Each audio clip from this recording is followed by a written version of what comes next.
Welcome to Undisputed. We are live from Los Angeles. I'm Jenny Taft here with Skip Bayless and Shannon Sharp. Busy weekend, guys. How we doing on a Monday?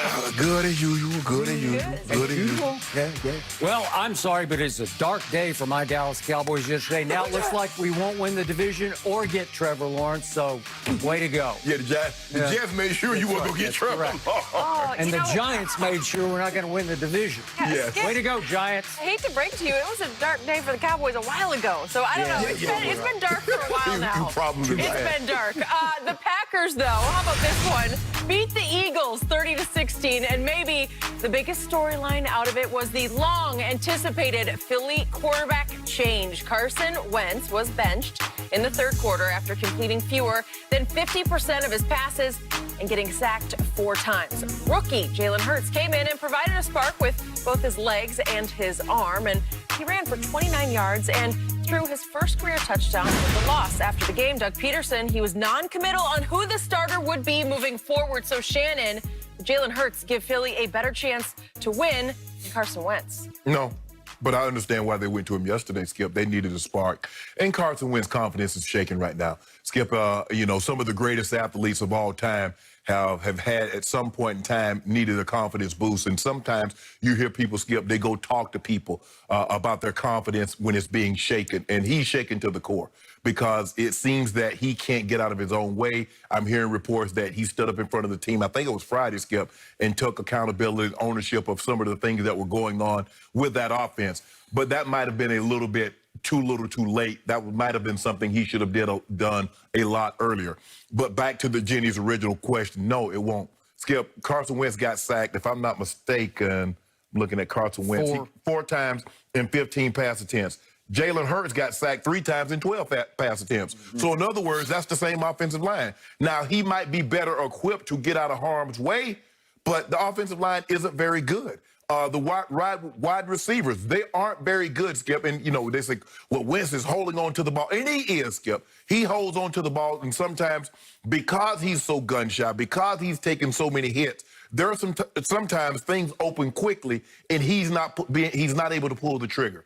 But a lot of times, he's holding on to the football, hoping, praying someone gets open. And they're not getting open. Let's be real, Skip. If you're going to hitch your wagon to practice squad guys, Greg Ward Jr., Fulgham, guys of that nature. Those guys are pretty good, but go ahead. Well, they are. Fulgham looked like he could be a Pro Bowl player. Skip, if they were that good, they would have not been on the street that length of time. Stop doing that, Skip. Don't do that. So, in other words... Have you been following Fulgham? He's a stud. So, let me ask you a question. Would you trade Dallas core for Eagles core? Unless you're okay, then thank you. We're going to continue on now. It's a lot easier to come up... Well, Dallas got 3 potential 1,000-yard receivers. And they're still going to miss the playoffs. Okay, so... Exactly. So, it's a lot easier to come off the bench when a team hasn't prepared for you, as opposed to now, I believe next week, whomever they play will prepare as if Jalen Hurts is going to be the quarterback. How about New Orleans? That's who they play. Yeah. How about the best defense in pro football? Well, he should start. Okay. He should start. Yeah. You believe that he's better than Wentz, so he should get thrown into the fire, and let's see what he has. But it's a lot easier to come off the bench when a team is not prepared for you, as opposed to being the guy. Because you remember how good Andy Dalton, and you came in here that day at Andy Dalton, and you kept showing those 2 plays over and over. They were sensational. And that's against a team that is running away with the East now. So, can I ask you a question? Yeah. Can you tell the people at home what happened the next couple of games Andy Dalton played when teams had a chance to prepare for him? Yeah, can you tell people what happened to my offensive line for the next couple of games? Skip, why do you... Zach Martin out, the best offensive guard in football, gone. Skip, can I ask you a question? Why do you do that for everybody else except Wentz? With no Lane Johnson, no starting left tackle, no Barrett Brooks, who's an all-pro guard. You never, ever did that for Wentz about his offensive line. But the moment your guys suffer or a team suffers... My line has suffered far more than that line. Skip! I got 2 undrafted free agents at both tackles. Do me better. Show me. Show me who the Eagles have who are worse than those 2. I got a rookie undrafted and a second-year undrafted at right and left tackle. Stop it. That's just silliness. Hold on just a second. I just told you the Eagles got 2 undrafted wide receivers, and you talk about they're great. What's the difference between the undrafted wide? I just told you, ask anybody. Go ask any GM if they want Fulgham right now. He's a big stud. See, when you trying to make a case for why Dallas is suffering, you say we got undrafted guys. When I say Wentz is struggling, his offense isn't very good, he has Greg Ward Jr. He has undrafted free agent wide receivers, and you talk about they're great. What's the difference? Jalen Reagor's a first-round pick. What's the problem? Greg Ward Jr. just makes plays. Every time I look up, he makes another play. I told you, I loved him at What's Houston. Cam Irving? What's Cam Irving? Well, he's gone. That's what he is. He's gone. Was he a first-round pick? Yeah, he was. He's gone. What's Connor McWilliams? Cam Irving got hurt in the first series against Washington on Thanksgiving. Lost in the first series. So prior to that, what are you talking about? So hold on. So how many games? So he only started one game, that Thanksgiving Day game, and he got hurt, and that was it. I think he started 3 before that. Okay. Zach Martin, what happened to him on Thanksgiving? Skip. What happened to him at Washington? Help me out. Skip. They've been horrible. I lost the whole offensive line before the season started. I lost 2 tackles and a center. All of them, all pro players. Exactly what Philly lost, Skip. That's all I'm saying.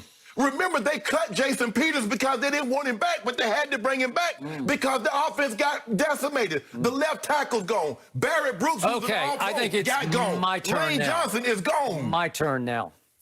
Shannon Sharp, it is officially time for you to give up on Give It To Him Wentz because he is a flat-out bust of a disaster.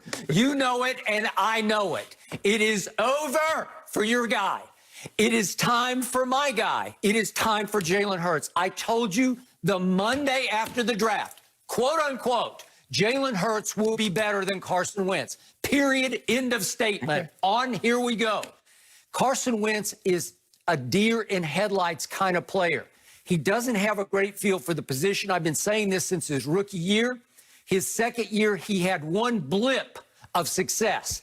And it was with a team that was so loaded that team with its backup quarterback, a guy you have little to no respect for, rolled right on from him getting hurt late in the year out here at the Coliseum against the Rams to winning the Super Bowl, and the backup quarterback was the MVP of the Super Bowl because the team was so loaded. Yes. In the offensive line, on defense, at receiver, at running, you name it, they were loaded.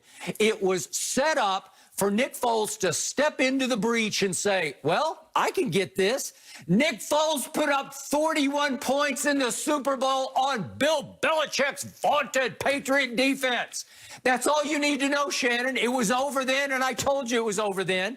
Your guy is a disaster. He leads the league in all the negative categories, from stats to interceptions to fumbles lost. Jalen Hurts is a winner. That's all I know. I told you from all the time I've watched him. How many games would Jalen Hurts win? How many games would he win for Philly moving forward? Well, I don't know. I just know he's going to be better than Carson Wentz. No. Give me a number. Somewhere between. I don't know. Exactly. Well, so if he don't win any games, how is he better? Yeah, is he going to beat New Orleans, the best team in the NFC? Why not? Probably not. Why not? Did you see what happened when he stepped on the field yesterday? He is a natural-born leader. No, I saw a natural-born leader. I saw spark. I saw electricity. All of a sudden, I said, wow, that looks like that might work. And they were about to come back and beat that team until the defense broke down and gave up the real unsung MVP for the Green Bay Packers. The other Aaron broke loose on a 77-yard run that put the game away. Skip, I come here every Monday. I say, okay, he struggled. Wentz struggled the whole game. He finally gets something going, and then the defense does what? Remember the Giants? They did the exact same thing against the Giants. Yeah. They did the same thing against Washington. That's what they do. The defense played really well, then the offense gets back in it, and then the defense collapses again. You know what? The only thing Carson Wentz I see does consistently well is he consistently is inaccurate. That's what he is. If you're not accurate, you can't play in this league. And he is consistently inaccurately. That's really the worst thing that he does. You know, and you know what? Jalen Hurts isn't just a good runner. He's a clever runner. He's a make-you-miss runner. He's an underrated speed runner. He doesn't look like he's moving that fast, but he did run 4.5. So he's got some speed to him. And if we could see those first 2 runs that ignited the touchdown drive, This is what Carson Wentz can't do because Carson Wentz has no feel for running. He just tries to run through the brick wall. This is Jalen Hurts. Ooh, that was sweet. Did you see that? Yeah. That's what he did at Oklahoma last year when he scored 52 total touchdowns, and he scored 20 of them running the football. He's the one read guy. You get if him, the guy's not open, he's taking off. Okay. You get him down at the goal line, and he's just like Taysom Hill. He's going to get the ball in the end zone. He's a playmaker. He's a guy who ignites a team because they love him, because they see his dedication during practice and in the weight room, where for every team he's been on, pound for pound, he's always the strongest guy in the weight room. What's he weigh? 220-ish. He'll be the strongest guy at 220 in the weight room because he is